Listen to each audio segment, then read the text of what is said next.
কোটা সংস্কার আন্দোলন নিয়ে উত্তাল দেশ। ঢাকাসহ দেশের বিভিন্ন অঞ্চলে ঘটেছে সংঘর্ষের ঘটনাও, ঘটেছে হতাহতের ঘটনাও।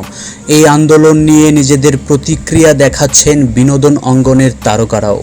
এবার অন্য তারকাদের সঙ্গে যুক্ত হলেন ঢাকাই সিনেমার জনপ্রিয় নায়ক শাকিব খানও। চলমান আন্দোলনে সহিংসতা আবেগঘন বার্তা দিয়েছেন তিনি।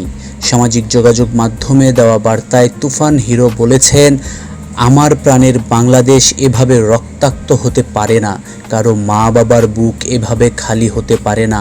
শাকিব আরও লিখেছেন, আপনারা যারা অভিভাবক পর্যায়ে আছেন তাদের কাছে অনুরোধ রইল, এখনই আন্দোলনরত শিক্ষার্থীদের সঙ্গে কথা বলে এই সংকটের যৌক্তিক সমাধান বের করুন। সব ধরনের সংঘাতের সমাপ্তি চাই।